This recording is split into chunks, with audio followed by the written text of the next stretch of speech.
Hey guys, welcome to my first ever VTubing tutorial. Today I will be covering tits.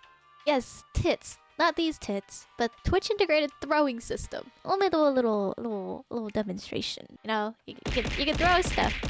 Yeah. Alright, so over here we have tits, the Twitch integrated throwing system application.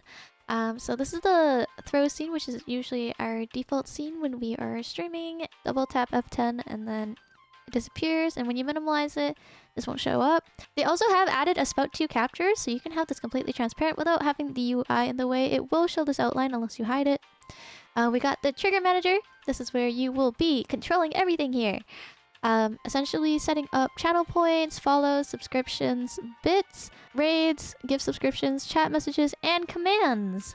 You do have to name this redeem title the exact same as the one that you put on Twitch, otherwise it will not trigger. I would recommend copying and pasting over to Twitch redeems. Over here are your object customization. You can add in new items and everything else in Object Manager. Here are the ones that I have selected and enabled. To deselect, you just have to right click and you have these options of enabling, disabling, enabling all, and then selecting. Over here you have model options. You can choose the scales, the strength, the speed, rotation speed, despawn, blah blah blah, and mischance if you want to have a little game for your viewers to come in and try to throw a very rare throw every time you stream. There's also aim customization if you want them to be able to hit you, you know, for some reason in this area, the head, and the feet. Bits is different. If you want to do bits, obviously you have to select it on here. It does have an option for you to throw one item for every amount of bits that someone gives. You can max it out, but beware of the max. The max does cut off and does not even throw if it is past that limit. Say 5,000 bits. It will throw 5,000 bits, but if someone throws more than 5,000 bits in one go, it will not go off.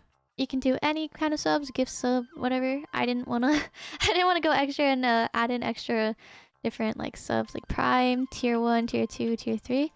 I just put it on all. It's just easier that way. Okay, up next is Object Manager. Object Manager is where you will be managing your objects. I personally like having the 3D items because they like roll around and they kind of just interact with the model. So I also have my own packs if you guys are interested in downloading these.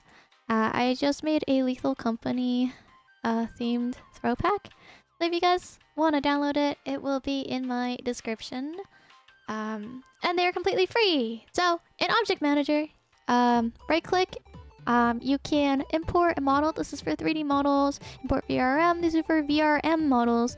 PNGs, GIFs, and then you can re-import the original models that came with tits if you have removed them. You can also import your Twitch emotes if you want people to throw emotes at you.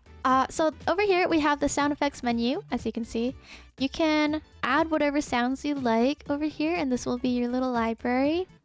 For example, I added this yippee meme effect for my little loot bug over here. If you right click on top of it, you can rename or delete. If you'd like to assign the sound to the item, you have to click on this little metal thingy, Event Manager. What you'll have to do is on hit, you have to add, or you can change the current sound effect action that's already existing. And you have to click on the sound here. Originally, all you had to do back then was just click on the sound here without having to do all this event manager stuff. Each event manager is custom to each item. So as you can see, if I click on other ones, they're different. Alright, now for the next topic in Object Manager, it is the model settings. They have added a transparent option. So if you have things like glasses that you want to be thrown, or for example for me, I had to create a pickle jar and it uses the transparent material for the glass.